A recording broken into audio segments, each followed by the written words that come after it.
A história que vou contar começa em uma floresta, em algum lugar na Tanzânia.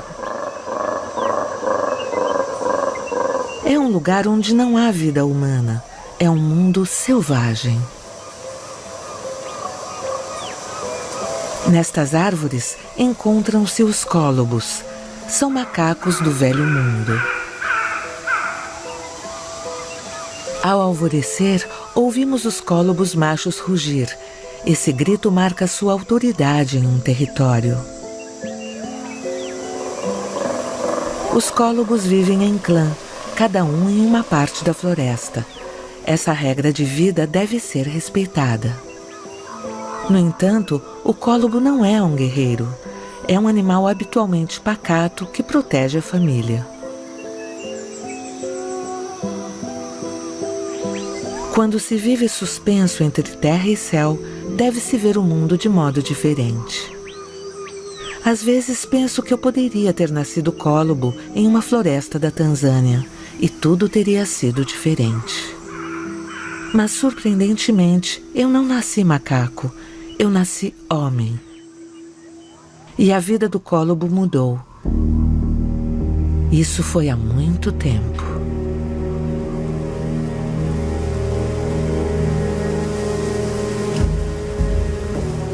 Um dia, os cólobos tiveram um choque. A floresta deles desapareceu, substituída por uma plantação de chá. O cólobo nunca tinha visto isso antes. O que o cólobo também nunca tinha visto era eu. Ele nunca tinha visto um ser humano. Ele ficou perplexo ou curioso. Ele me observou colhendo o chá. Esta plantação era minha, era o meu território. O cólobo não tinha entendido, então eu o capturei.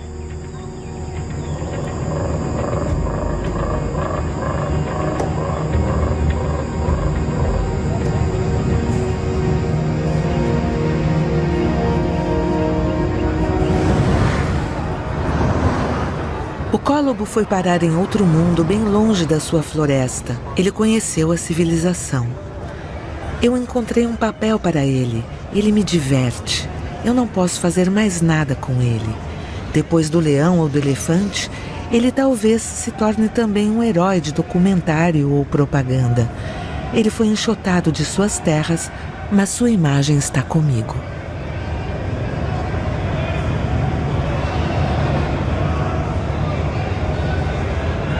Milhares de anos de civilização se passaram. A existência desse mundo selvagem ainda nos fascina. Como se a natureza estivesse, de certo modo, em nós, apesar do progresso. Esta fascinação pelo mundo vivo não é recente. Ela remonta à própria origem da humanidade. Há 36 mil anos, nos muros das grutas, os homens pré-históricos pintavam bisões, leões, cavalos selvagens. Eles tinham medo, eles viviam submissos à natureza.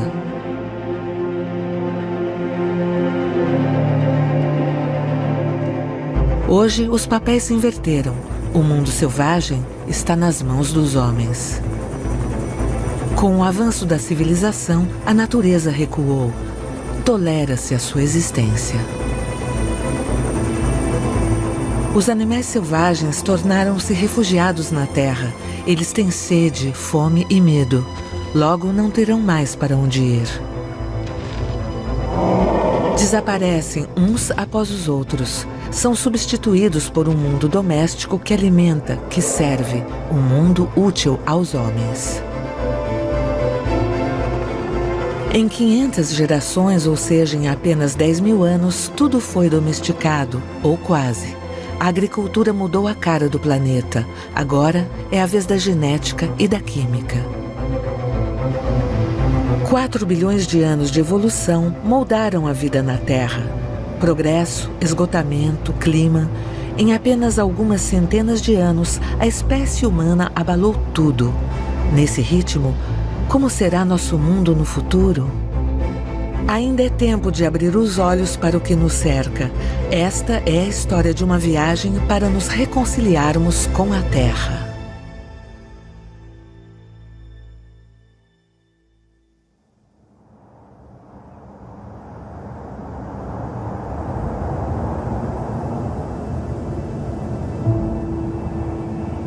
Esta viagem começa com um grande salto no tempo há mais de 2 bilhões de anos. A história se apagou, mas resta um santuário escondido no coração da floresta amazônica entre a Venezuela, o Brasil e a Guiana.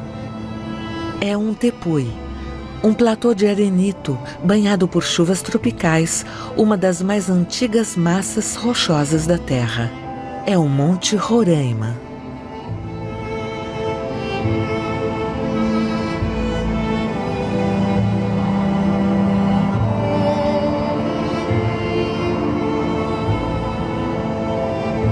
Não é um monte comum, é um mensageiro do tempo.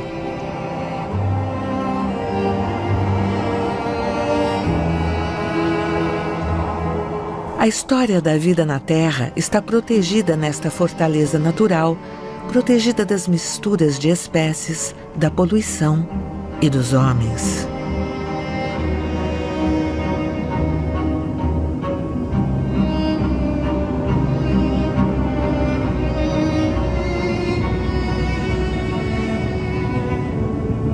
Quando nos aproximamos de Roraima, vemos a superfície da Terra como em seus primeiros dias. O solo não é fértil, é um mundo de rochas nuas, percolado, rico em minerais.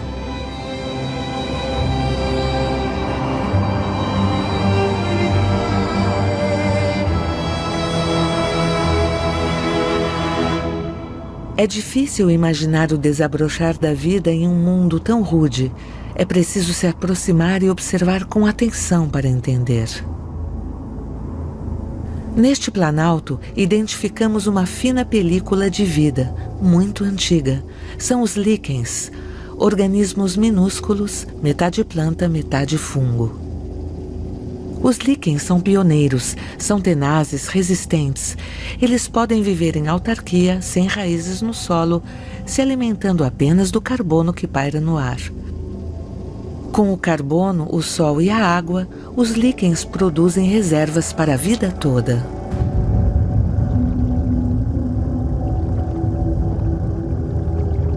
Dentro desses líquens existem bactérias. É a unidade básica do ser vivo, a origem de tudo. Elas são minúsculas. Ainda hoje, elas realizam todas as funções vitais, contêm todos os códigos genéticos do ser vivo. Elas habitam em todos os meios, coabitam em todos os corpos, inclusive no meu. Mas neste estágio da história, estas bactérias colonizam principalmente as algas verdes que há nos líquens. Estas algas são verdadeiras bolhas de energia. Elas transformam o carbono com a luz do sol. O incrível no líquen é o seguinte: as algas não utilizam essa energia. Elas a dão a um cogumelo, um fungo, que por sua vez vai alimentar a alga. Dessa união, em uma terra desolada, a vida vai explodir.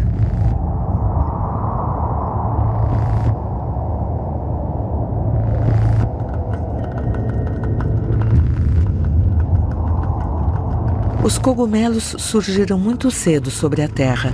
No entanto, são os grandes esquecidos da história natural. Seu reino fica à parte do reino animal e vegetal. Eles não comem, eles decompõem a matéria. Eles não têm cabeça nem galhos, mas uma rede de filamentos capaz de proliferar obstinadamente, mudar o curso.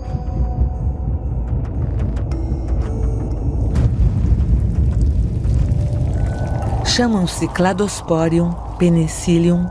Eles são indispensáveis à decomposição orgânica, aos antibióticos, aos fermentos.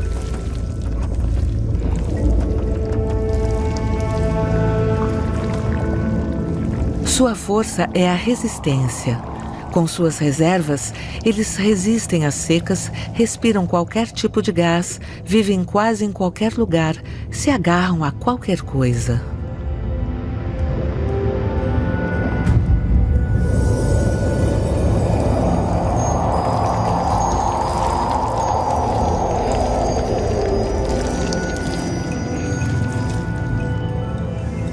Eles não se deslocam, mas utilizam o vento para dispersar seus numerosos esporos. Eles são tão leves que, geração após geração, eles acabaram conquistando a Terra inteira.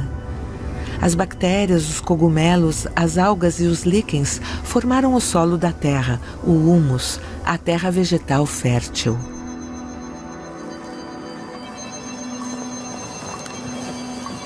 Atualmente, o solo contém uma rede infinita desses fungos minúsculos. Nós não os vemos, mas eles existem. Eles vivem em simbiose com as raízes das plantas.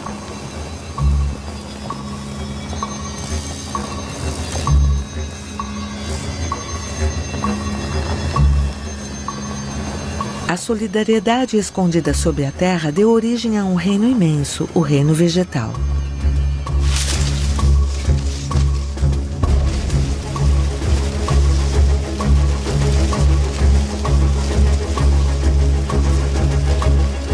Do lado de fora, a vida não se arrasta mais, ela se ergue, é a corrida para a luz. Tudo é permitido para ultrapassar seu vizinho, até se enroscar nele. Existem 300.000 plantas sobre a terra, todas se abrem ao sol através de suas folhas. Esta corrida faz nascer um dossel florestal, um telhado verde, tão denso que logo o sol não alcança mais o solo. Então, bromeliáceas e epífitas ganham os galhos altos, se beneficiando da chuva e do sol. As plantas avançam sobre as árvores, enchendo-as de vida como torres de Babel. Um quarto da diversidade mundial encontra-se nas florestas primárias. Na Amazônia, há 16.000 espécies diferentes de árvores. É uma nuvem de vida suspensa a mais de 40 metros de altura, com grandes árvores, espécies de gigantes desastrados, cujas raízes mal conseguem ficar eretas. A floresta primária é uma maravilha natural.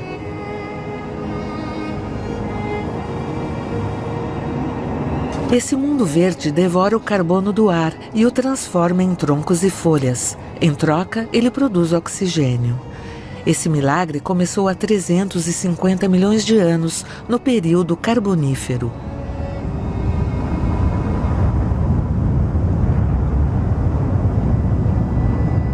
Através da fotossíntese, a vida influenciou o clima até criar um mundo à parte na galáxia do Sol. A Terra tornou-se um planeta vivo. No entanto, nada em suas origens permitia prever isso.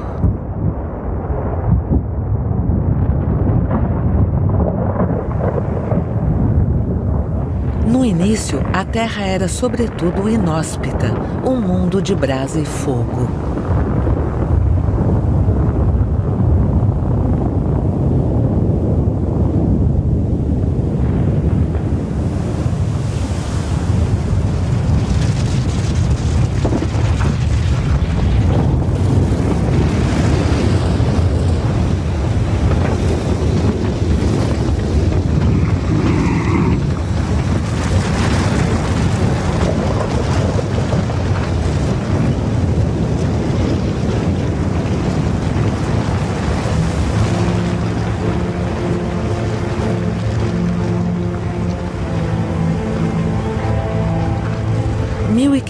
Vulcões ainda estão ativos atualmente, mas somente uma centena atinge o estágio de uma erupção como a do Bardarbunga na Islândia.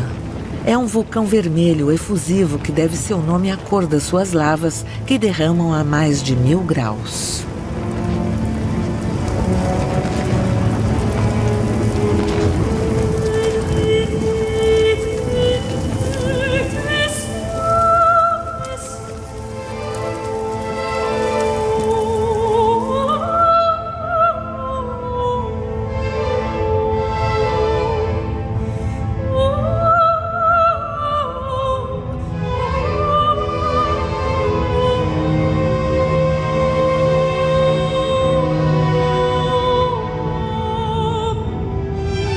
Os vulcões sempre sopram o calor e seus gases carbônicos ainda carregam a atmosfera terrestre. Suas nuvens de enxofre bloqueiam os raios de sol.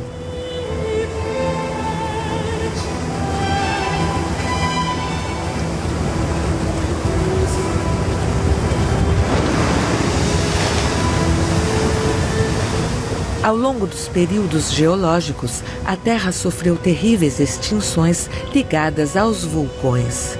A vida desmoronou, queimou, sufocou, mas a cada vez ela resistiu.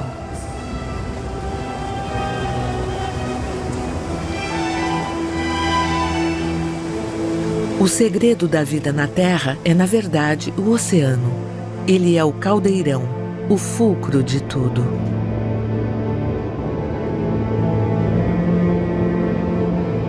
De perto ou de longe, tudo o que vive provém da água. As algas geraram as plantas, os crustáceos, os insetos, e os peixes abriram o caminho aos vertebrados terrestres. Já o ancestral remoto dos homens devia parecer com uma destas iguanas marinhas. As últimas vivem em Galápagos. Esses tetrápodes são do grupo dos vertebrados aquáticos, os descendentes dos peixes. Tetrápodes significa 4 patas. Elas teriam servido para remar e um dia para andar.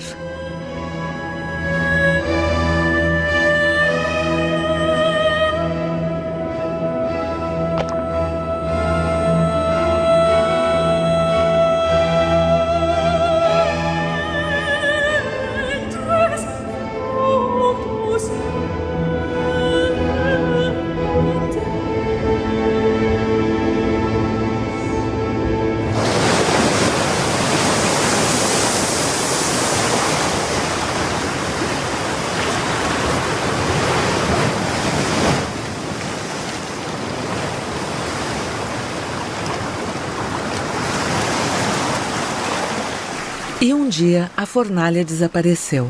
As chuvas não eram mais ácidas, o clima era temperado, a atmosfera plena de oxigênio. As iguanas de Galápagos aproveitam o calor do sol.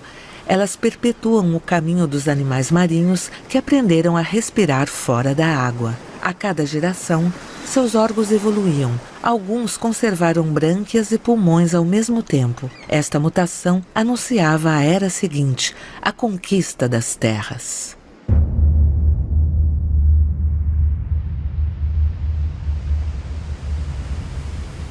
Dezenas de milhares de espécies deixaram o oceano. Este longo caminho as levou para além do mundo conhecido, para as florestas primárias. 200 milhões de anos foram necessários a esses aventureiros para alcançar esse novo mundo. Os primeiros que conseguiram não foram os mais fortes, pelo contrário, foram os menores, como as salamandras, o grupo dos anfíbios.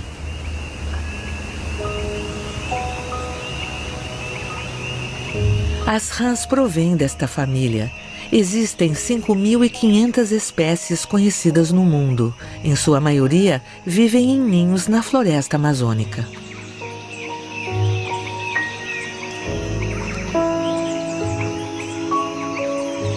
A rã waterfall é pequena, do tamanho de um selo postal. Ela tem ventosas nas patas que a ajudam a agarrar-se nas árvores.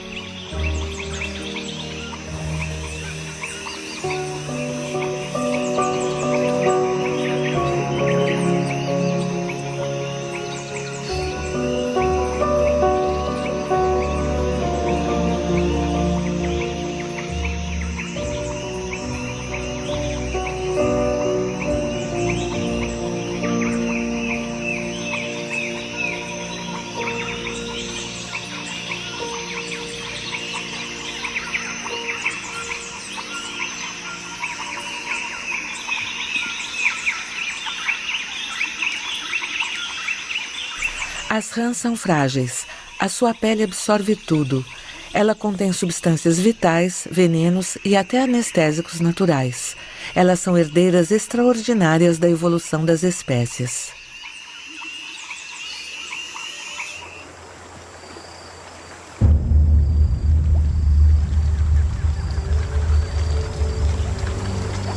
Um outro grupo de conquistadores muito antigo é o dos crocodilos. Eles têm a pele grossa e mandíbulas terríveis, mas na realidade, eles não são tão fortes assim. Esses animais dependem do meio que os cerca. Qualquer mudança de temperatura logo os cansa. Essa moderação levou os crocodilos a viverem pacientemente.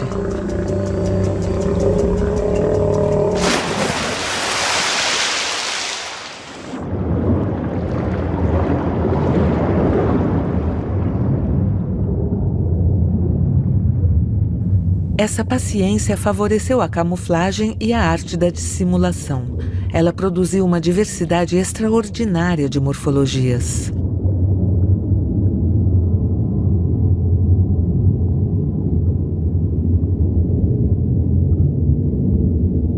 A tartaruga mata-mata vive nas zonas inundadas da Amazônia. Ela é capaz de prender a respiração por muitas horas e se disfarçar de folha.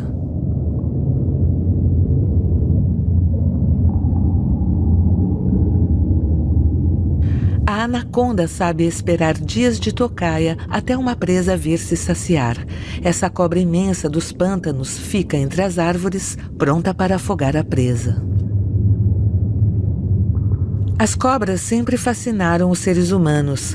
Elas fazem parte da mitologia do mundo inteiro. Elas inspiraram os dragões.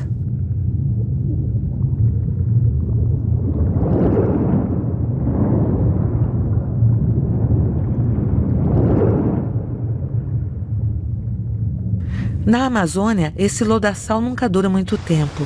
Quando a chuva para, a água escorre para os rios e os animais buscam outra zona inundada.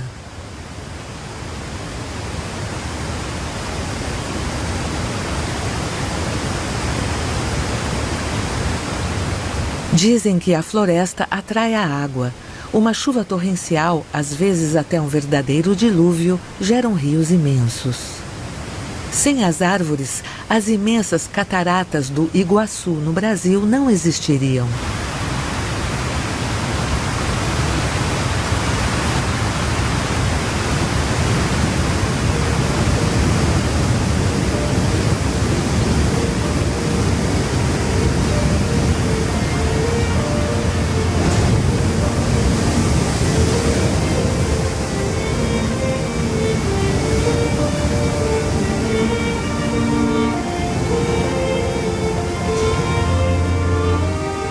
A água, assim como a vida, nunca para no meio do caminho.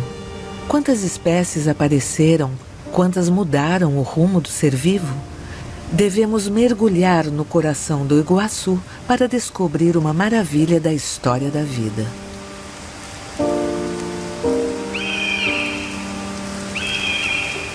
Há 200 milhões de anos, uma espécie tinha o mesmo ancestral da família dos crocodilos. Ela deixou a água e virou-se para o céu. Primeiro, tornando-se mais leve e mais ágil. Sem dúvida, os primeiros se contentavam em avançar aos pulos. Os últimos deram o grande salto.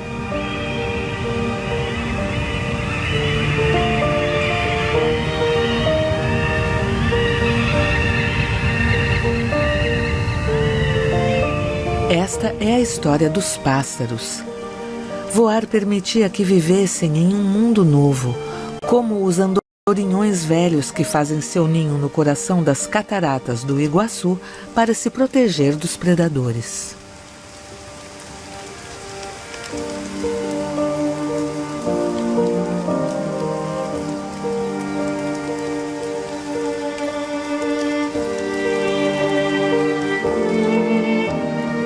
Existem cerca de 10.000 espécies de pássaros. São os últimos dinossauros vivos do planeta.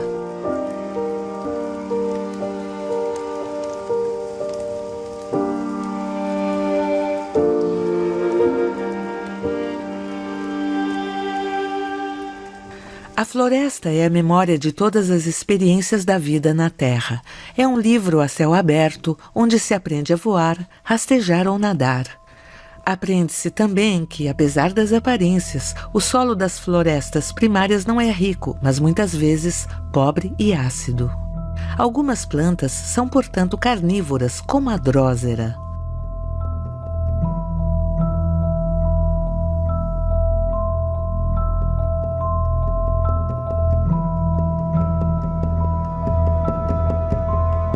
A drósera se cobre de orvalho para pegar suas presas. É uma armadilha.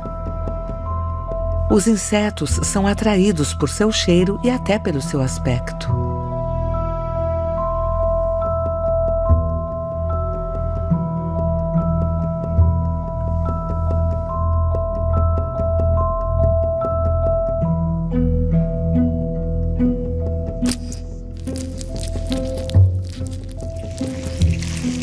A armadilha se fecha graças a pelos sensitivos que acionam um sinal. O animal, em seguida, é digerido nos sucos.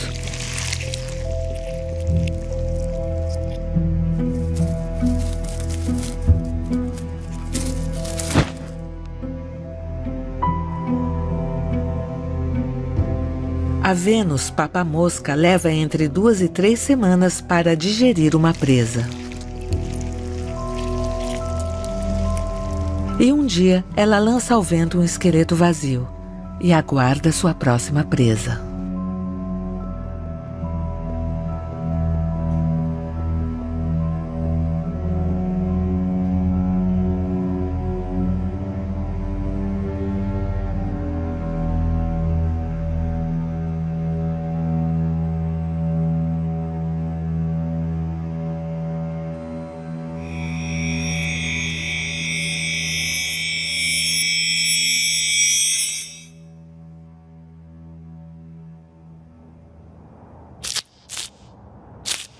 Mas para se reproduzir, as plantas precisavam de outra artimanha.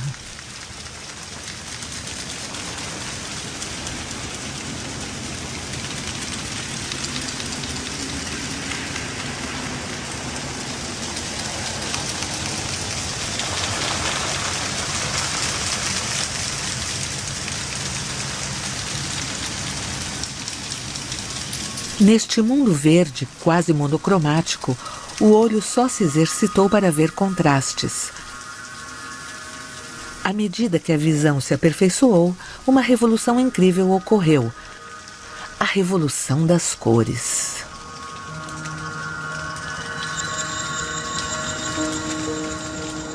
As plantas precisavam entrar em contato umas com as outras para se reproduzirem, como quando se está enraizada. Certas plantas elaboraram uma estratégia inédita, a sedução. As plantas se enfeitaram com cores vivas, elas emitiram odores e sabores.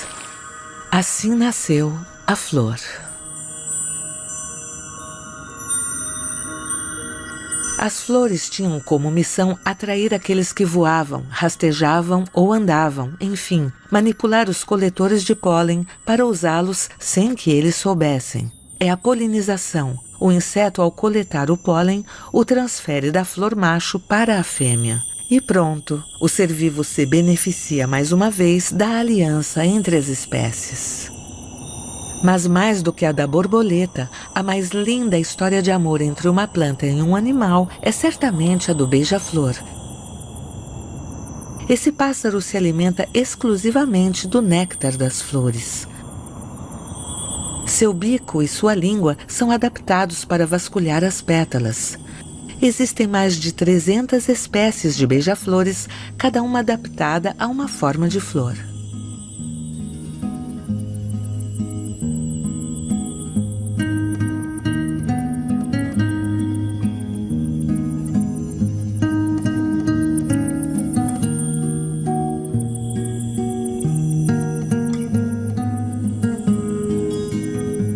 O coração do beija-flor bate forte, até 1.200 pulsações por minuto. Tudo vem do néctar da flor, tão rico em energia que lhes permite performances únicas. Esse pássaro é o campeão do movimento, mas não se engane, é a flor que comanda.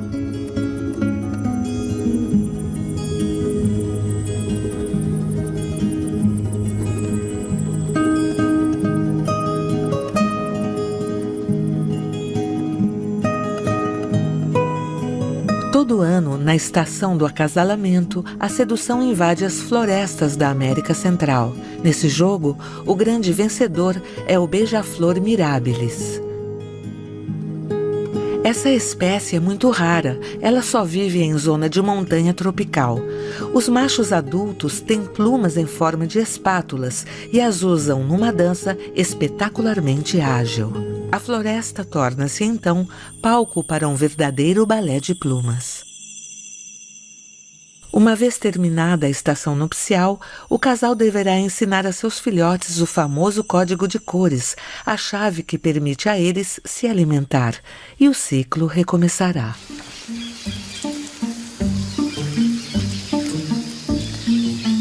O que a floresta nos ensina é finalmente que a cooperação entre seres vivos é mais importante do que parece.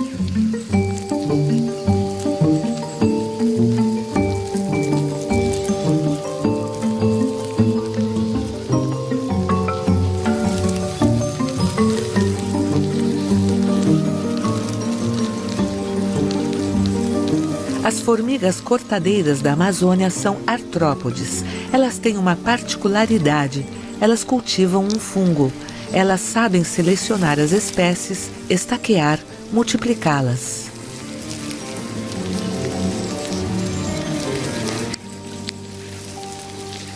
Elas se alimentam desse fungo, o que lhes permite ter o ano todo uma reserva, mesmo quando a estação é desfavorável.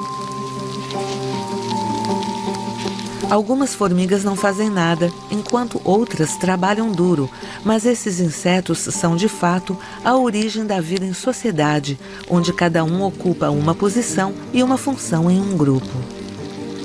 A colônia torna-se então um superorganismo capaz de sobreviver à fome, capaz até de decompor árvores inteiras.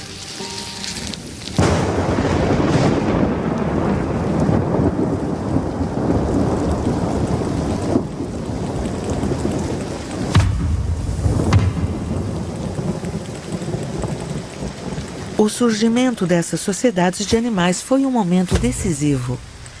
Ele marcou o fim de uma era de solidão em que cada um devia sobreviver, resistir, se agarrar à vida sozinho. Foi há 200 milhões de anos. É neste instante que começa a saga dos mamíferos.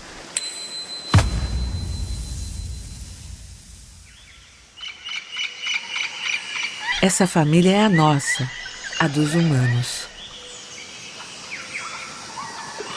Os mamíferos, como estes macacos prego do Brasil, são vertebrados de sangue quente. Eles amamentam seus filhotes e vivem em clã. E isso muda tudo.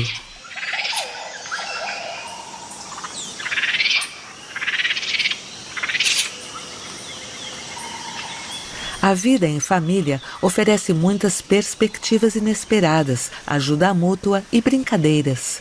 É hora de um grande salto na evolução. O grupo favorece a cultura e a transmissão. A engenhosidade e a curiosidade levam à invenção das primeiras ferramentas.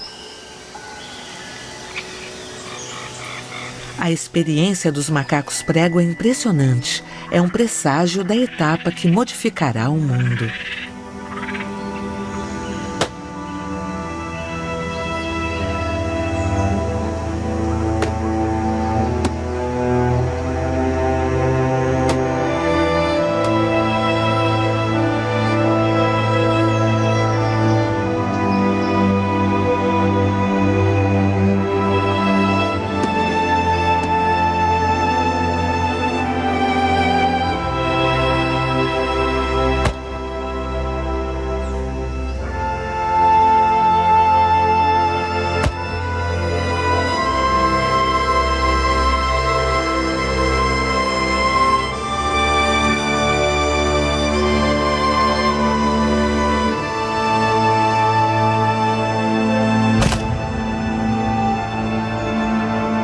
Logo chegará a era do homem.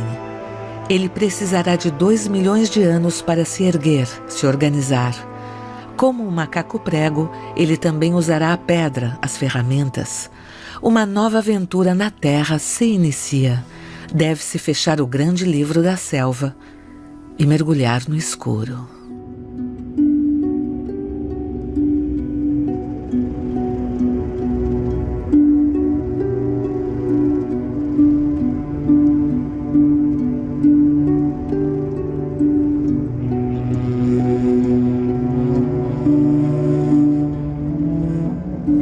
começa a minha história, a do ser humano.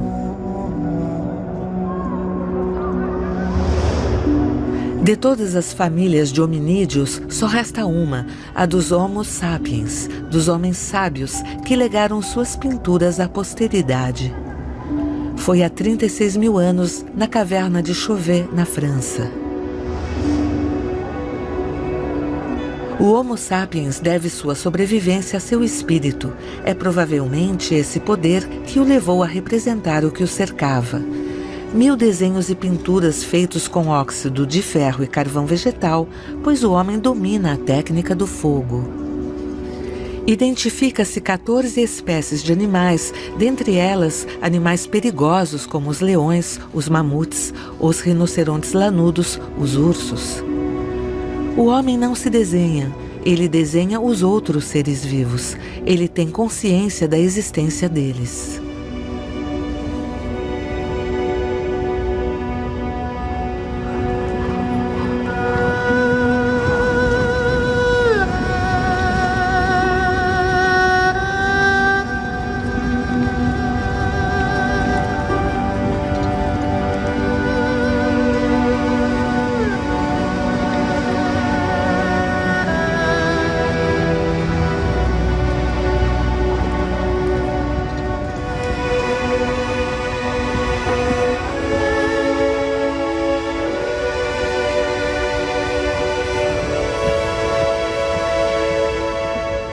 O Homo sapiens certamente se fez muitas perguntas sem respostas. Então, ele preencheu seus vazios através da arte, da expressão, da cultura, toda uma rede de histórias e códigos de grande complexidade.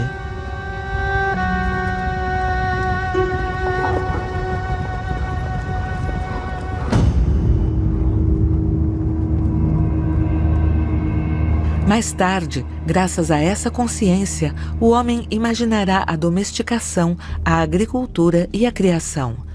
Mas por ora, ele deve ainda sua sobrevivência à carne animal.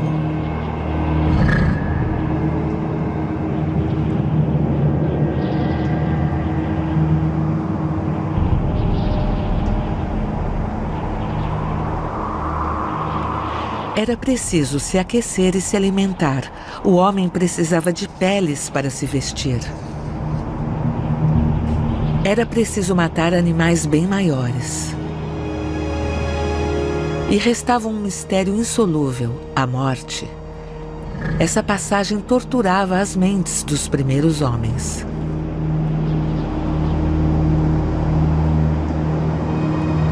Assim, sem dúvida, nasceu o xamanismo, diálogo entre o ser humano e os espíritos da natureza.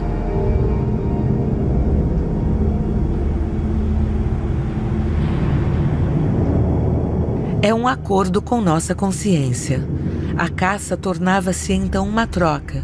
Negociavam a morte das presas junto aos espíritos da floresta. Tudo era vida. A água que canta no rio, as rochas que o margeiam. A árvore tinha alma, boa ou má, ameaçadora ou favorável. Era possível falar com ela e ela respondia. Essas crenças ditas animistas eram muito comuns na pré-história. Consciência ou crescimento, o Homo sapiens estava em contato direto com o mundo vivo.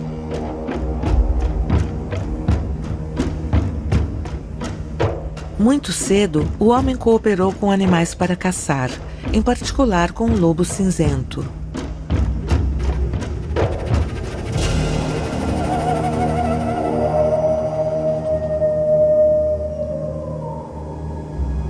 O lobo é um animal de clã. Ele também caça para se alimentar.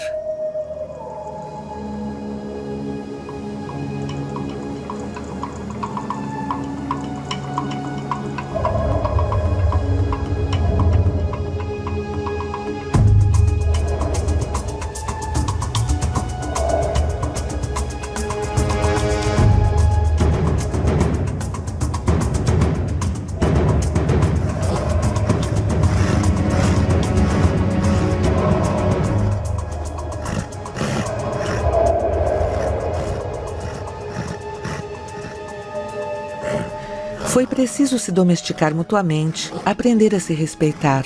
Durante milhares de anos, nós caçamos juntos. Tínhamos interesse nesta cooperação e é por isso que ela existia, mas ela era incerta. O lobo foi domesticado há 15 mil anos. Foi o primeiro. Ele deu origem à família dos cães. Um ramo do lobo, contudo, permaneceu totalmente selvagem, fazendo desse animal um ser à parte na memória dos homens. Nos contos infantis, ele é a figura do aliado do qual desconfiamos.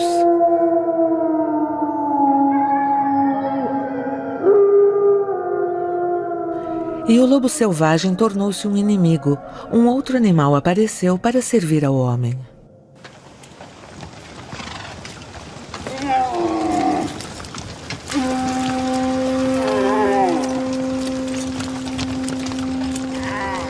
Dizem que a vaca entrou na minha vida ao entrar em minha lavoura. Foi o começo da domesticação.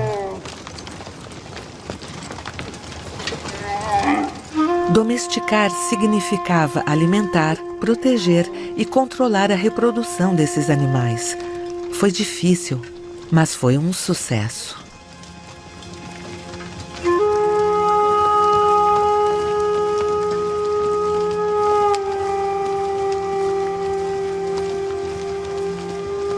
Existe hoje mais de 1 bilhão de bovinos no mundo, todos descendentes de um pequeno grupo de auroques selvagens domesticados no Oriente Médio.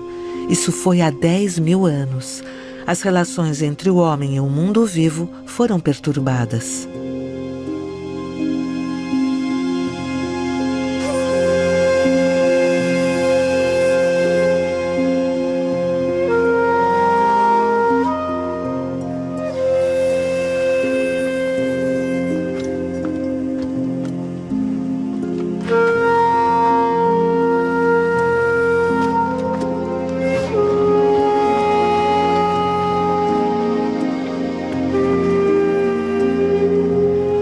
A vaca era uma fonte rica de alimento, trabalhava-se o seu couro e ela era utilizada principalmente para o trabalho nos campos. Era o tempo da agricultura. A agricultura é também uma domesticação, a das plantas. O homem aprendeu a selecionar e a reproduzir os arrozes, papoulas, aveias ou trigos. Existiam milhares de variedades selvagens na terra.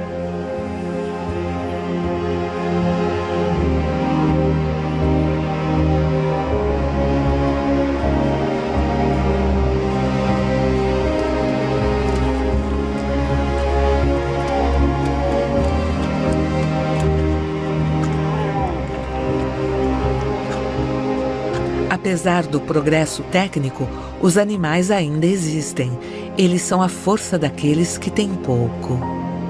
Há hoje 1 bilhão e 350 milhões de camponeses no mundo.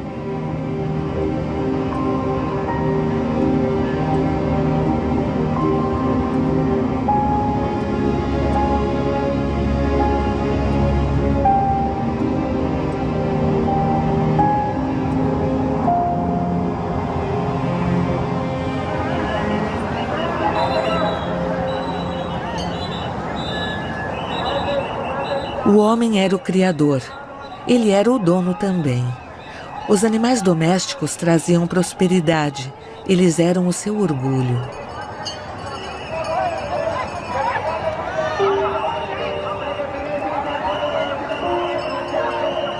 Eles foram projetados no coração das crenças humanas, pois o homem devia oferecer às suas divindades o que ele tinha de mais precioso. Os animais tornaram-se oferendas.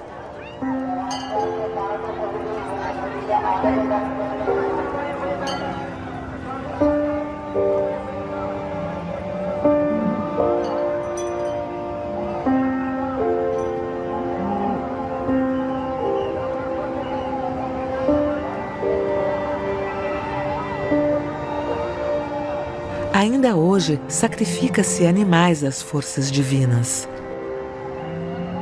Vários milhões de indianos e nepaleses viajam para o vilarejo de Gadimai, na planície baixa do Nepal. Eles vêm fazer um desejo à deusa hindu do poder, a deusa Gadimai. Mas para que o desejo seja satisfeito, devem oferecer uma vida aos deuses do mal, de modo a afastá-los da deusa. Para aqueles que viajaram, o animal que vai morrer era muitas vezes a verdadeira ou até única riqueza da família. Uma morte por uma vida melhor.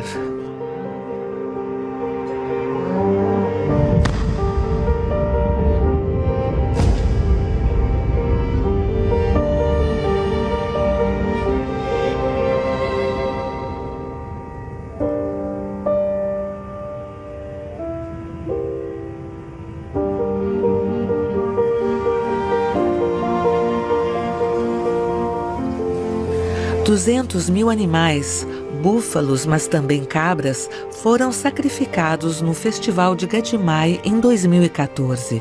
Foi o último. O sacrifício não existirá mais. A opinião pública indiana e nepalesa conseguiu finalmente a proibição definitiva. Gadimai é um símbolo, uma imagem que fere, mas no fundo, fazê-la desaparecer não muda nada. Eu tenho o direito de vida e de morte sobre o planeta.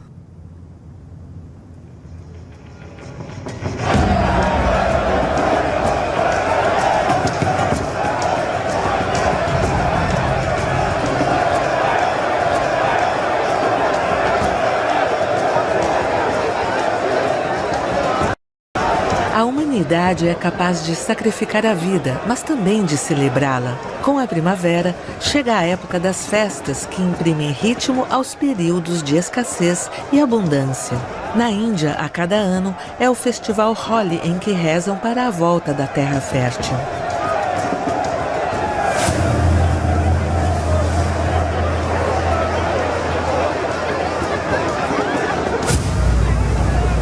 No estado de Uttar Pradesh, o Holi está inclusive ligado a Krishna, divindade suprema para os hinduístas.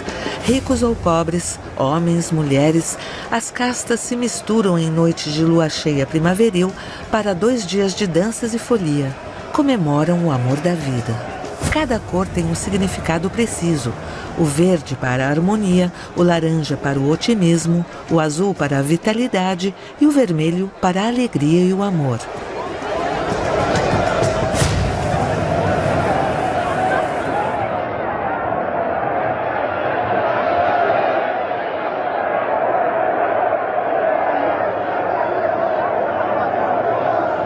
O espírito das plantas e o xamanismo desapareceram.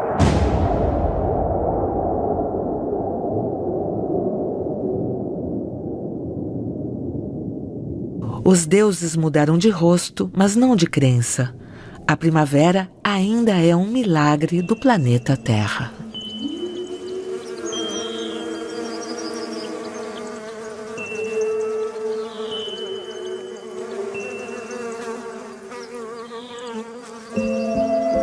A primavera se deve a estas abelhas. Elas se deixam conduzir por sabores, manipular por flores que desejam ter seu néctar coletado.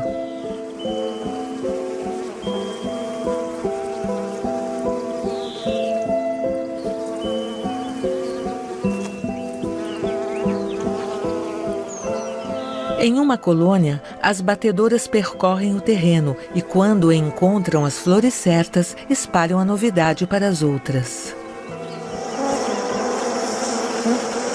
Se uma delas descreve um círculo, isso significa que a flor está próxima do ninho. Se a abelha avançar zumbindo, ela indica a direção em relação ao sol de um bosque mais distante. As operárias vêm então apalpar a exploradora em busca de odores para avaliar o interesse dessa descoberta. E começa assim um balé entre elas. É um voto para decidir se a colônia vai sair para buscar néctar.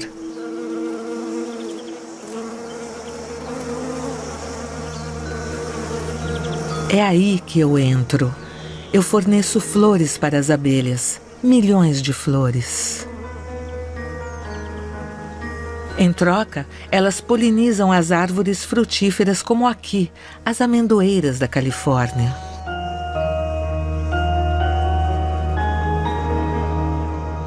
Eu lhes ofereço a abundância, mas tem um preço. Coletar o néctar e o pólen da mesma flor pode ser perigoso para o inseto. As abelhas podem se envenenar com os pesticidas utilizados para tratar as árvores. Eu sacrifico uma parte destas preciosas operárias, porque a vida me parece uma fonte inesgotável.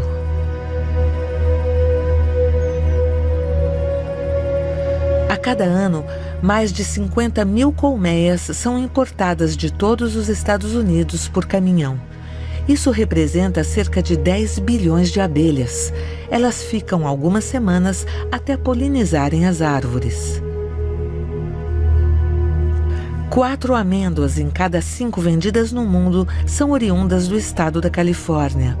Essa obra-prima da agricultura racional rende 15 bilhões de dólares por ano.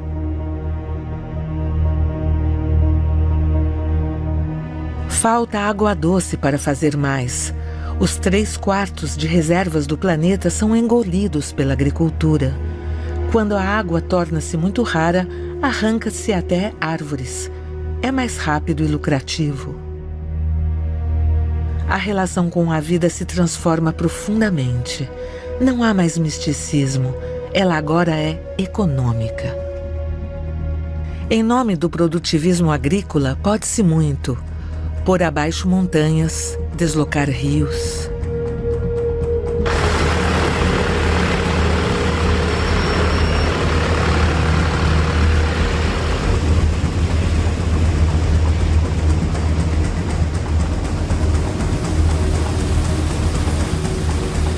Ninguém queria queimar a floresta, mas ninguém queria ter fome também.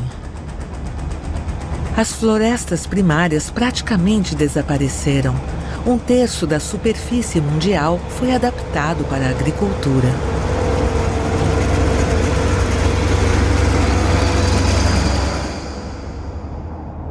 Em 10 mil anos, a face da Terra mudou.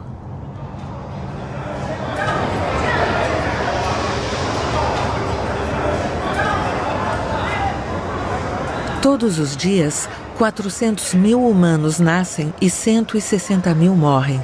São 240 mil a mais para alimentar na Terra, a cada dia. A população mundial ultrapassou os 7 bilhões de indivíduos. A economia corre atrás de um crescimento eterno.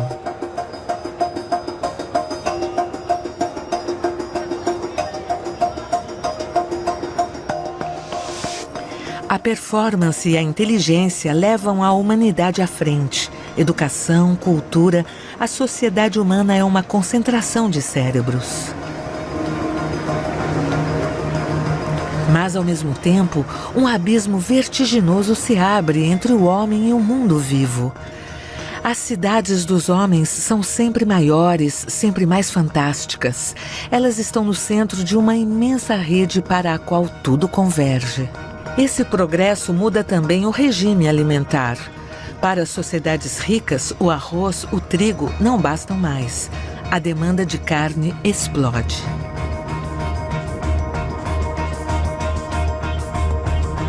Lançada a plena velocidade, em pleno crescimento, a criação tornou-se, por sua vez, uma indústria globalizada.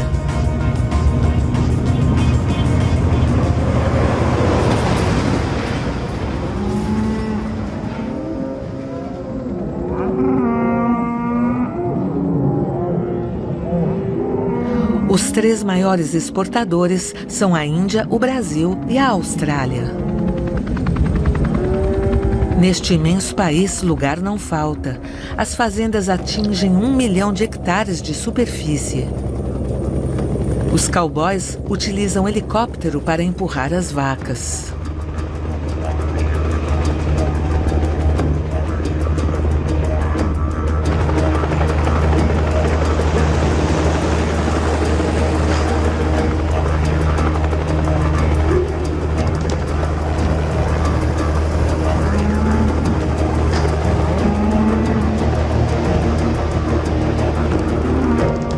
Exceto de Darwin, nos territórios do norte, os ranchos possuem, em geral, 50 mil cabeças. Essas vacas são selecionadas por sua resistência natural. Elas provêm de cruzamentos entre a raça Brahman e Angus, capazes de viver sozinhas o ano todo.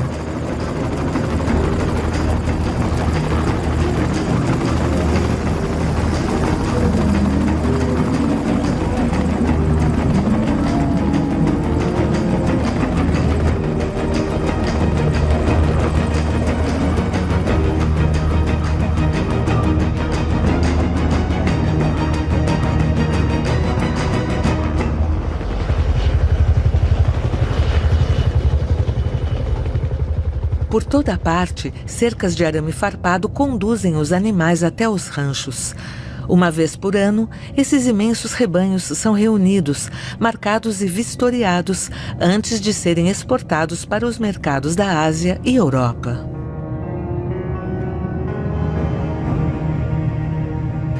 A Austrália exporta mais de 1,5 milhão de toneladas, equivalente carcaça, de carne bovina. Nem contam mais os animais, mas seu peso vivo ou em pedaços. O animal tornou-se um produto. A vaca é um produto.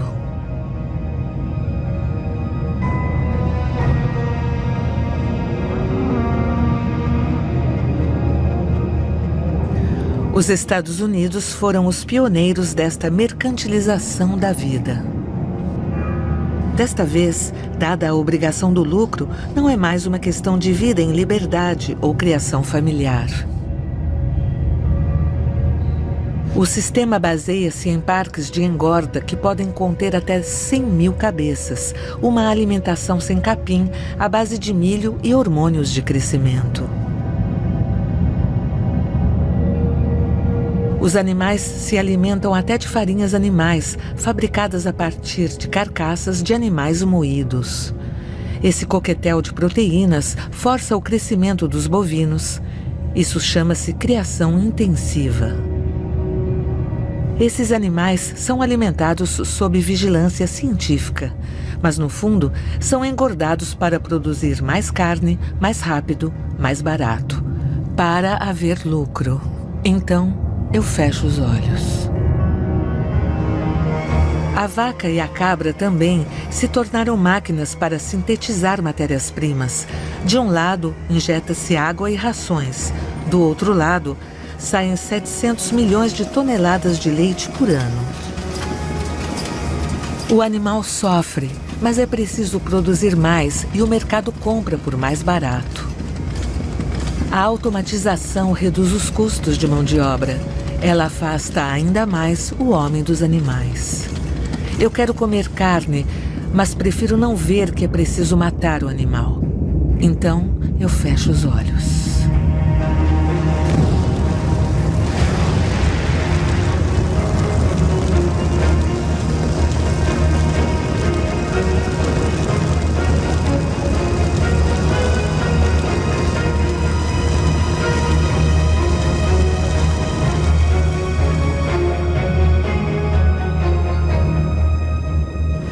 Cada ano, o homem mata e corta 60 bilhões de animais, 60 bilhões de vidas, cerca de 10 vezes a população humana, em um ano apenas. Só os matadouros industriais e os setores intensivos podem acompanhar uma demanda de carne que aumenta sem cessar.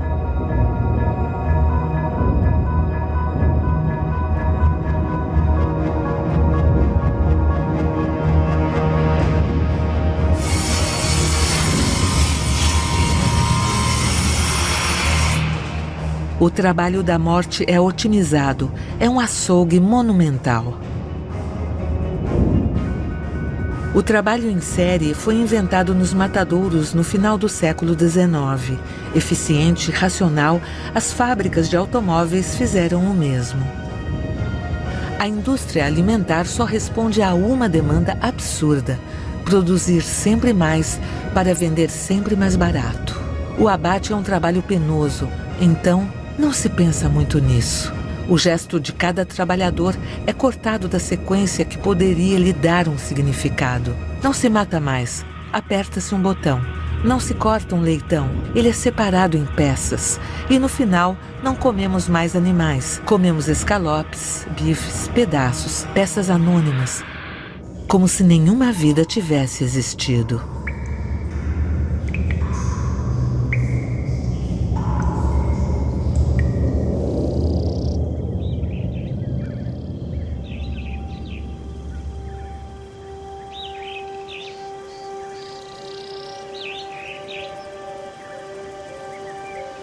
Dez mil anos. Isso representa apenas 500 gerações de homens.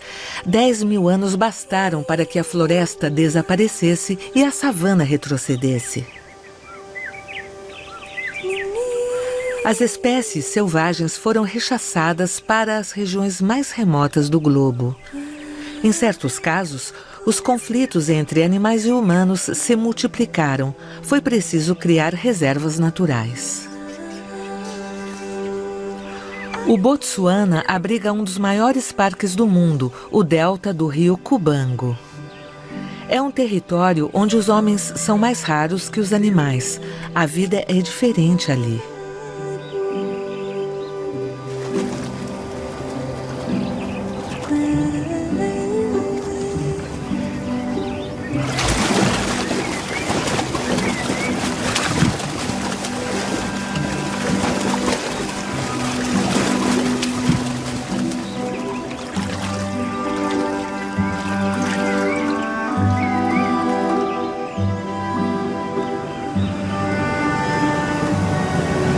Esses santuários são visitados, são um pouco como os jardins zoológicos, mas maiores. Pode-se fazer um safari para encontrar os últimos animais selvagens. O acesso às reservas é pago, o dinheiro arrecadado permite administrar esse território. A reserva torna-se, então, uma espécie de livro da história natural a céu aberto, pelo qual se passeia com curiosidade. E que espetáculo incrível! Nesta terra sem desnível, o rio se divide em centenas de canais, cheios de ilhas, e se perde em meandros que se estendem a perder de vista por 15 mil quilômetros quadrados. O Cubango é um território excepcional. De repente, nos encontramos em um planeta selvagem. Compreendemos então como 25 milhões de anos de evolução favoreceram as girafas com pescoço longo para que pudessem alcançar as folhas altas das acácias. Observamos à vontade o elefante. Desta vez, são as acácias que dependem dele. O elefante dissemina suas sementes em seu excremento, garantindo a reprodução das árvores em toda a região. Em Cubango, há 200 mil elefantes. Eles vivem em clãs, sob a direção das fêmeas mais idosas, que são a memória dos territórios e das estações. Esses clãs passam o dia todo buscando fontes de água e alimento. Com suas defesas de marfim, eles descascam as árvores e arrancam as raízes para se alimentar. Não parece? Mas esses enormes paquidermes são sensíveis. Sua trompa pode levantar um tronco, assim como acariciar, comunicar com outro membro do clã.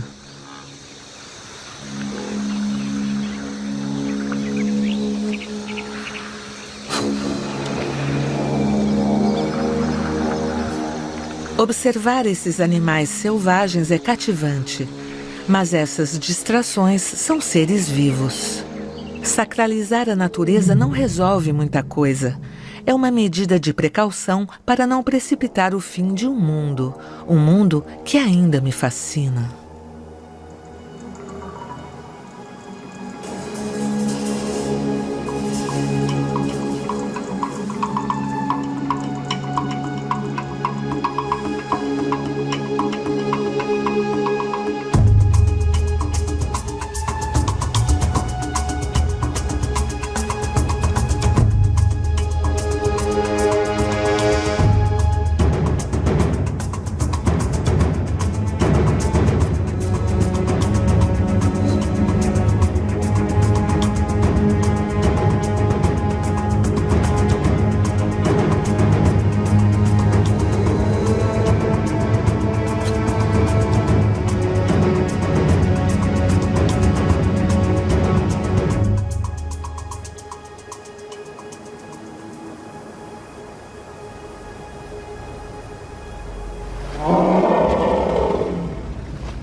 Sem dúvida, a minha história está mais ligada a esses animais do que desejo admitir.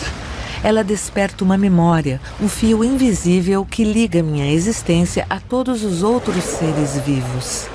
Eu sei disso, mas sei também que falta-me espaço.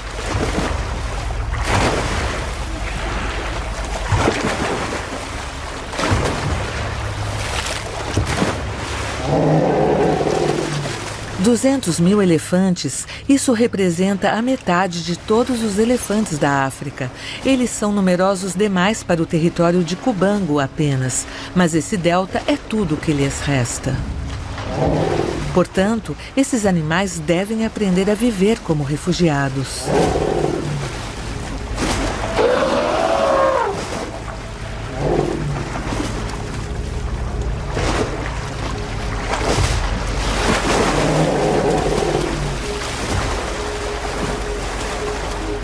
O Botsuana proibiu a caça, mas os elefantes têm a liberdade de migrar para os países vizinhos. A Namíbia vende licenças para matar. Essas licenças são legais e destinadas a regular as populações. Enquanto o excedente é avaliado, os números sempre variam. O que não muda é o princípio. Eu acabei sacrificando elefantes para proteger os últimos dentre eles. E no dia em que o hipopótamo ou o elefante renderem menos que a terra que eles ocupam, o que acontecerá?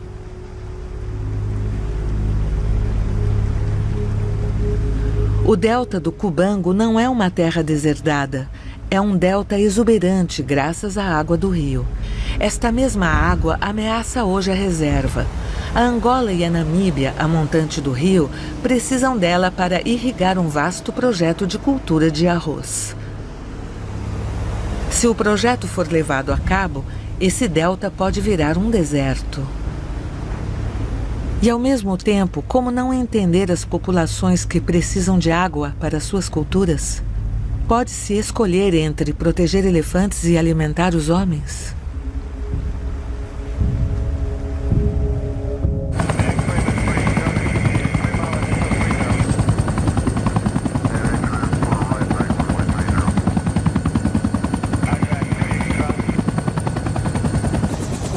À medida que o tempo se esgota, tentamos preservar os últimos animais dessa espécie.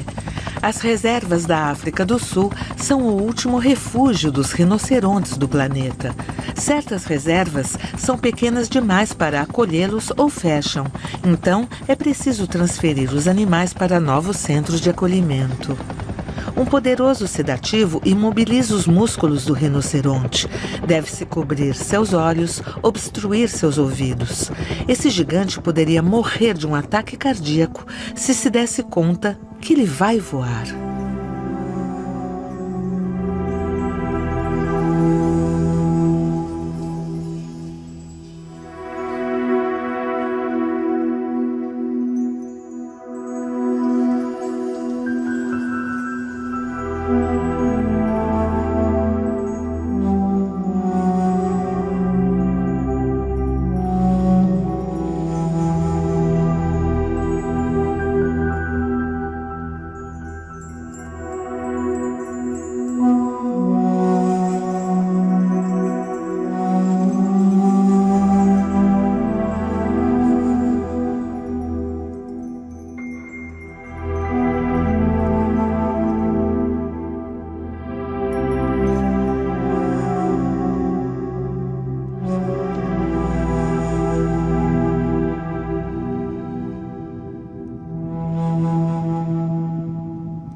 Essas transferências são raras. Acontecem graças a especialistas, veterinários, cientistas que dedicam sua vida a essa natureza selvagem.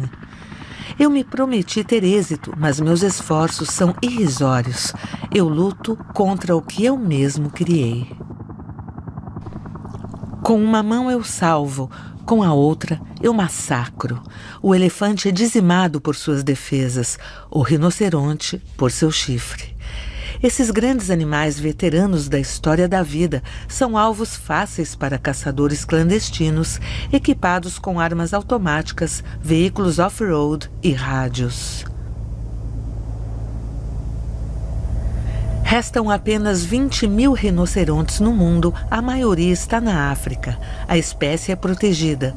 Pensávamos que estava salva. Mas em 2014, em um ano apenas, 1.500 morreram com tiros de traficantes. Reduzido a pó, o chifre de rinoceronte serve em medicamentos tradicionais na Ásia. A demanda é tanta que os preços disparam. Por 50 mil euros o quilo, o chifre de rinoceronte é agora mais caro que o ouro. Quanto menos elefantes houver, mais caro será o marfim. Quanto mais eu mato, mais eu ganho. Eu especulo sobre a raridade da vida. A caça esportiva rende 200 milhões de dólares por ano na África. Ela é organizada em nome da regulação das espécies, mas no fundo, mata-se por esporte, pela triste glória dos troféus. Enquanto não se reconhece que o animal selvagem está em perigo, ele pode ser morto e seus restos exibidos. Em Denver, um depósito federal conserva os animais apreendidos no território dos Estados Unidos. Milhares de bibelôs, roupas, acessórios, medicamentos arrancados de um mundo vivo. É um inventário triste que relata a posse, a crueldade, a dominação. 30 mil anos depois de chover, Denver é uma nova gruta, mas desta vez seus muros retratam uma grande loucura, a minha.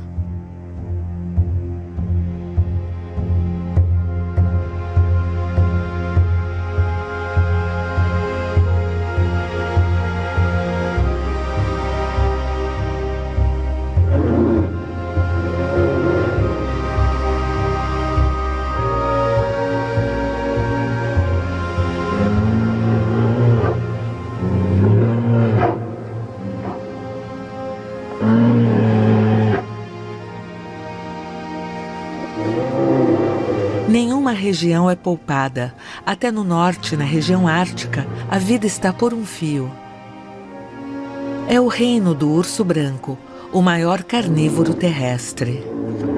Esse animal lendário é hoje protegido por leis. Ele é até um símbolo. Ele revelou ao mundo que a banquisa estava derretendo, portanto, que o clima estava mudando. Mas no final, leis e símbolos não mudam muita coisa quando se é urso.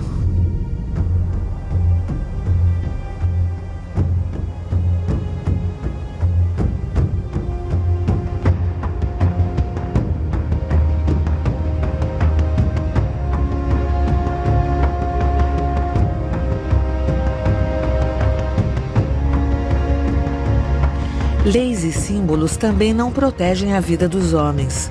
Os nenetes também estão desaparecendo. Esse povo da Sibéria sempre viveu aqui ao ritmo do frio, conduzindo rebanhos de renas selvagens.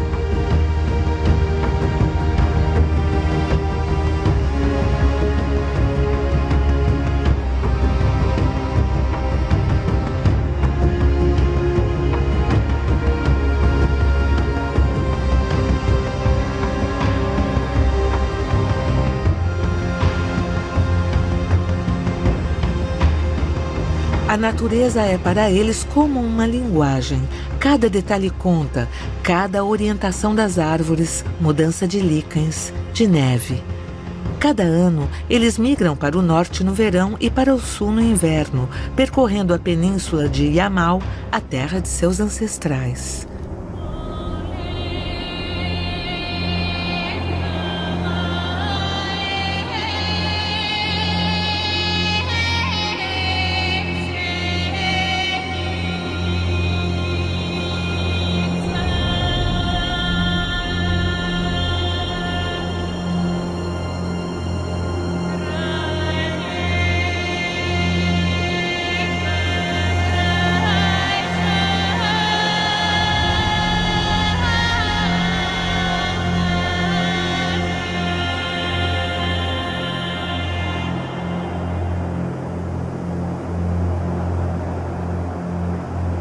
Os Nenetes sobreviveram aos czares e à Revolução Russa. Desta vez, o impensável se ergue diante deles, a mudança de todo o clima.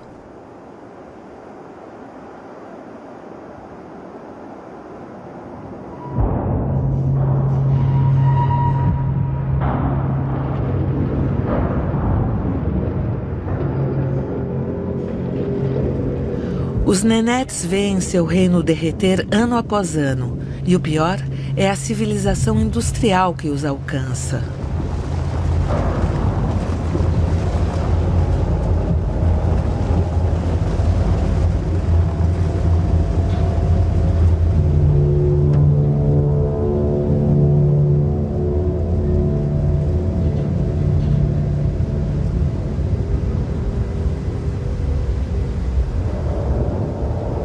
A marcha para o progresso é uma máquina que não se pode parar. Ela é como os quebra-gelos nucleares que percorrem o Ártico. Independente das condições, a Rússia, campeã da indústria pesada, abre o caminho para seus navios mercantes. Não é preciso mais saber interpretar o vento e o gelo, pode-se ir à Sibéria com qualquer tempo. O objetivo é chegar ao porto de Dudinka para carregar níquel.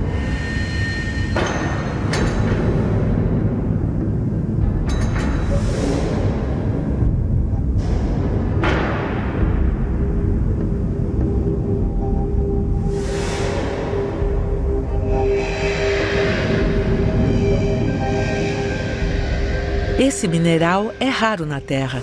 Ele sai de uma das maiores minas do mundo e também um complexo metalúrgico, a mina de Norilsk. O níquel é utilizado para fabricar ligas metálicas. Ele serve para toda a metalurgia. Ele entra até na composição de moedas.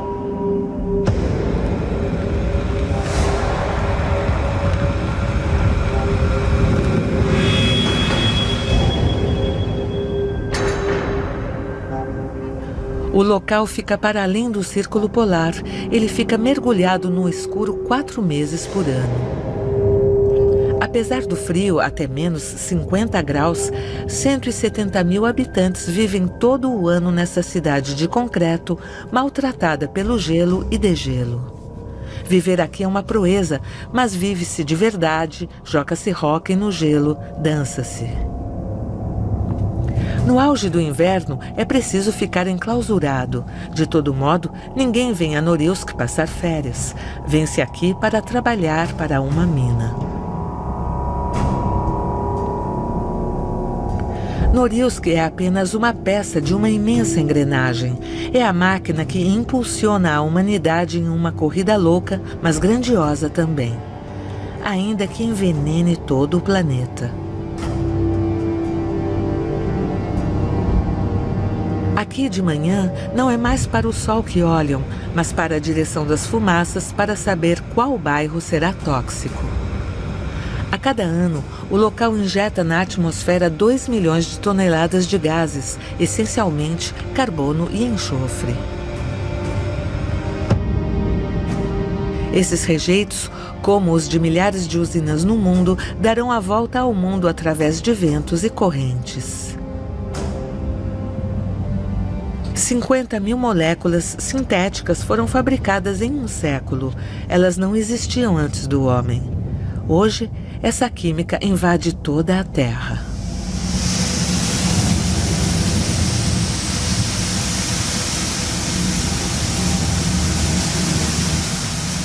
O que este homem respira, protegido apenas por seu pano? Por quem ele sacrifica a própria vida? Ter consciência do perigo não impede que continuem. 90% da superfície agrícola está cheia de pesticidas. Injetam milhões de toneladas de fertilizantes químicos no solo. Essa química intensa mata a cada ano 200 mil pessoas entre os operários que a produzem e os agricultores que a utilizam.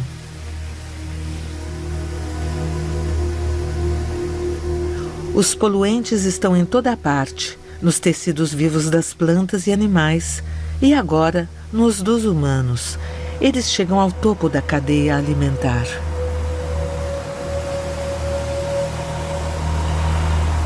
Agora, um europeu em cada 2 tem no seu sangue moléculas sintéticas provenientes dos herbicidas. Mais de 1/3 da superfície cultivada do planeta foi degradado e as terras tiveram de ser abandonadas.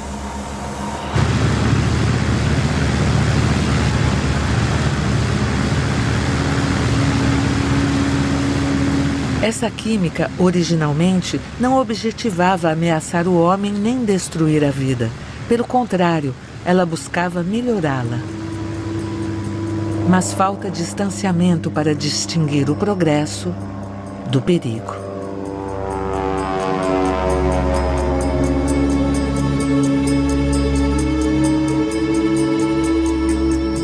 Depois da química, as esperanças se baseiam na genética.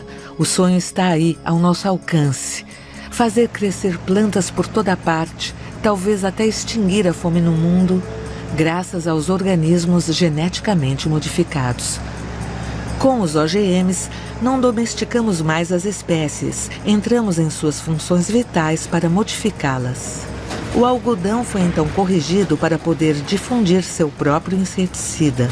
O milho para resistir à borboleta que o devora, a soja para suportar doses mais elevadas de herbicidas. Poderíamos quase nos perguntar por que essas plantas não eram capazes de fazer isso naturalmente. As culturas de OGM se espalharam como um rastro de pólvora. Agora, elas são legais em 29 países. Há dúvida quanto ao perigo causado à saúde. No entanto, o mundo inteiro come OGM sem saber. Os OGMs servem de comida à criação intensiva. O boi agora é um produto da soja ou um produto derivado do milho. Os OGMs não solucionaram o problema da fome no mundo. As sementes são patenteadas, não reprodutíveis. Elas só servem uma vez, depois devem ser compradas de novo. Eu me pergunto onde terminará este avanço forçado que eu imponho ao ser vivo, em nome do lucro apenas.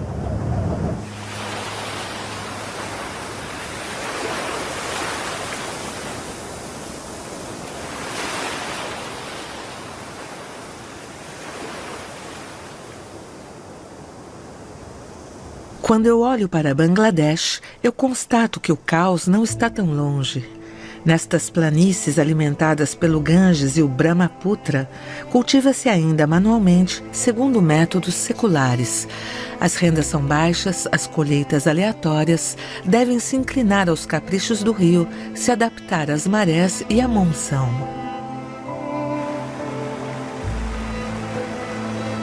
A terra se desloca segundo as correntes. Os seixos e rochedos são raros. É preciso construir constantemente quebra-mares, migrar para novas ilhas de areia para instalar casas e escolas. Vive-se com pouco, da pesca e agricultura de subsistência. Tudo vem do rio.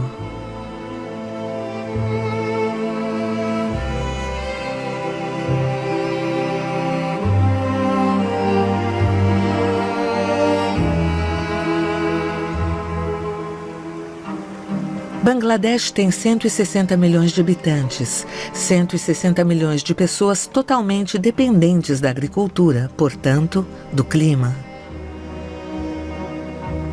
Não nos damos conta ainda, mas uma mudança climática fará tudo desaparecer. As terras baixas serão rapidamente cobertas pelo oceano, os lençóis freáticos poluídos e toda a vida humana expulsa dessas terras.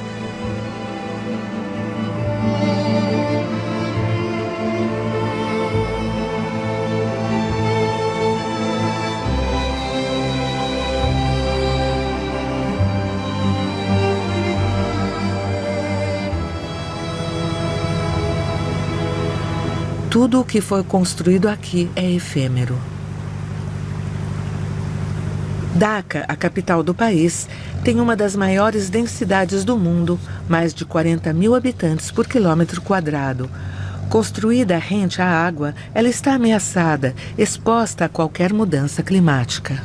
As terras agrícolas de Bangladesh diminuem, corroídas pela erosão e salgadas pelo oceano. Como por toda parte, os camponeses que não têm mais terra partem para a cidade em busca de trabalho em uma oficina ou usina têxtil que fornecem para o mundo inteiro. Bangladesh foi também capturado pelas engrenagens do planeta, que se tornou industrial e que provoca esse distúrbio climático. Essa potência industrial não se vê em Dhaka, mas no sul do país, nas praias de Chittagong, em um dos maiores estaleiros de demolição de navios do mundo. Chittagong é um assombro. É como o fracasso da globalização. Estes cargueiros, estes navios-tanques navegaram sob as bandeiras de todas as nações. Eles serviram ao comércio internacional. Tornaram-se inúteis, parecem abandonados.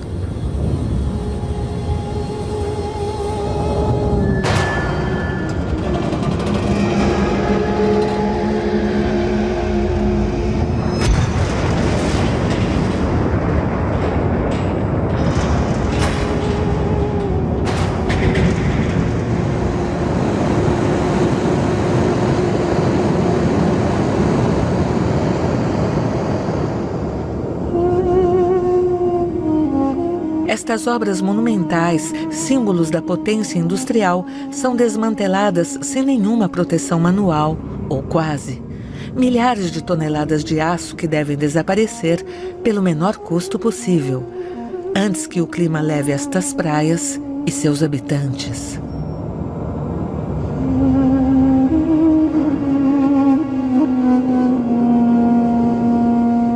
Como gêneros humanos tão diferentes coexistem na Terra, como a química de uns transforma a vida dos outros, como se tem fome aqui e não lá.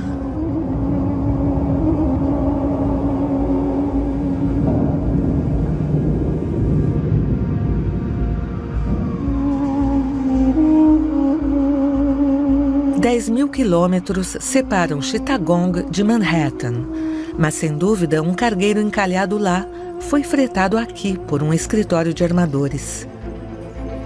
Sem dúvida também, um outro escritório compra cereais que vêm de Bangladesh para vendê-los a um outro país. Ou um outro, madeira, algodão, forragem. Estas plantas vivas são bens comuns negociados entre os andares dos escritórios, bens comuns que vendemos em milhões de toneladas.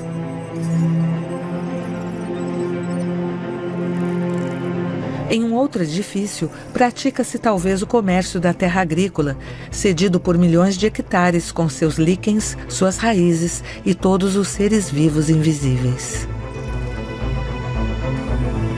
Mas uma ligação aqui na cidade pode também ordenar a proteção de uma floresta ou a preservação de uma espécie. Um escritório certamente já trabalha aqui, evitando a fome no mundo.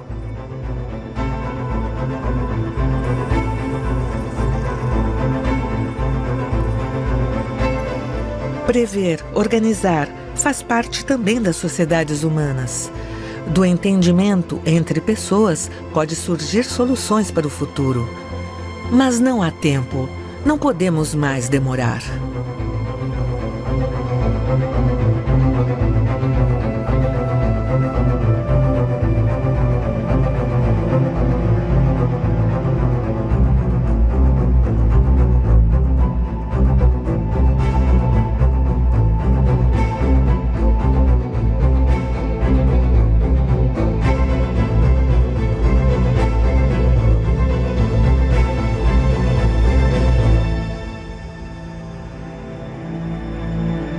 Em 40 anos, metade dos animais selvagens desapareceram.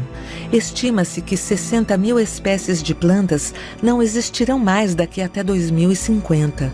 E há imprevistos.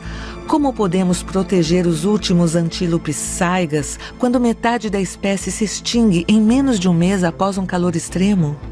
Poderemos erradicar a extinção dos últimos leões do continente africano, atingidos por doenças novas até então desconhecidas? O ritmo é 100 vezes mais rápido que a taxa natural. Os fatores se combinam. Se adicionarmos a pressão do clima, tudo está reunido para desencadear uma extinção em massa das espécies. Como não temer que depois de animais, plantas e outros seres vivos, o próximo na lista não seja o próprio homem? Então, desta vez, fecharemos os olhos, de uma vez por todas.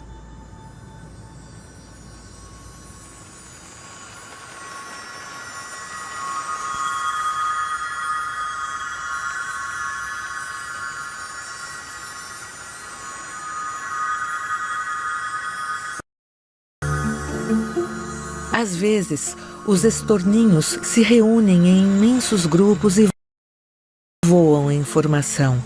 É como a vida na Terra, uma obra-prima da criação, de beleza e harmonia.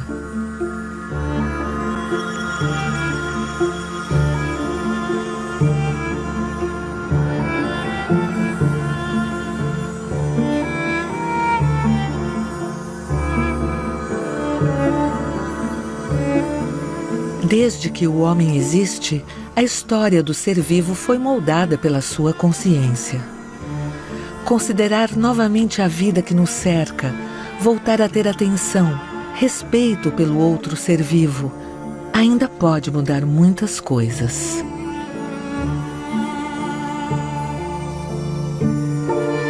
Agora eu me lembro, selvagem não significa bárbaro.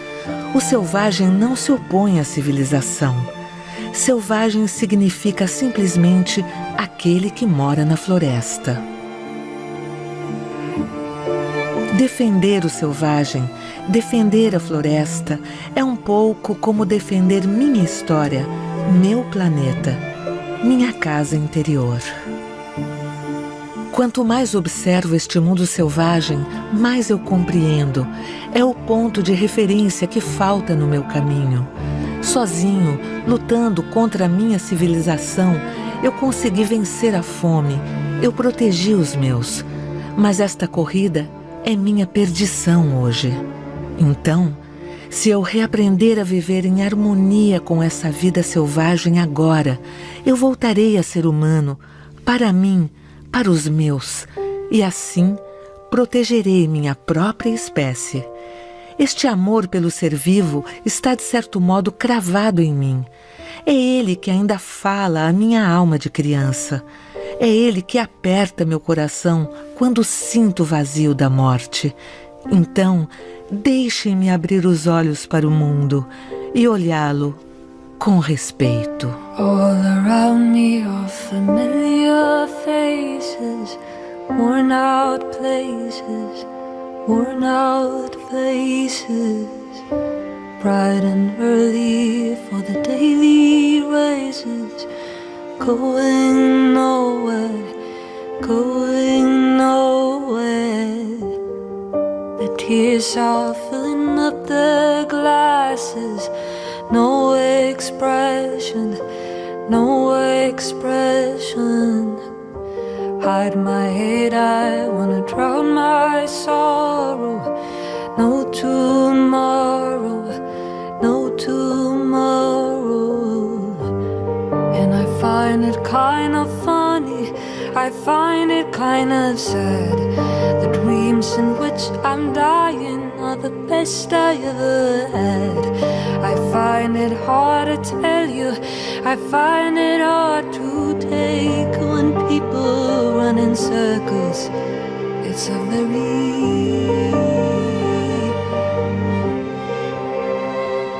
mad world.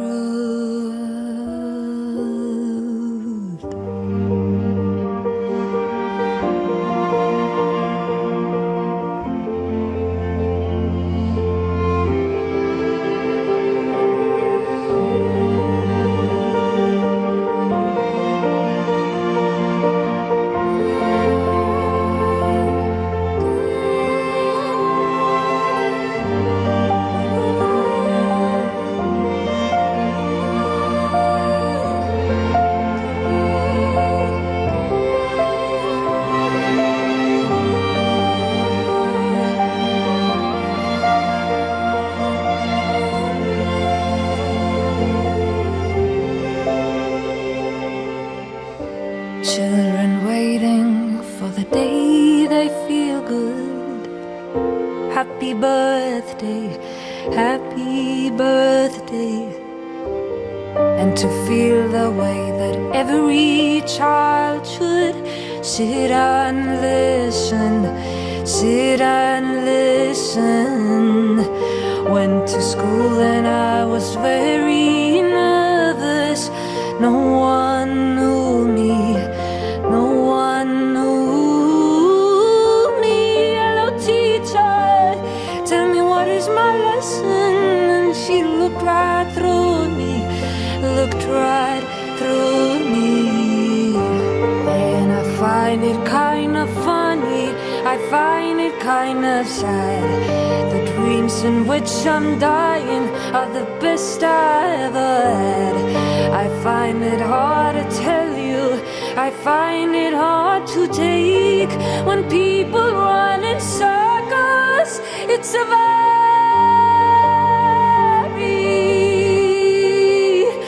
mad world.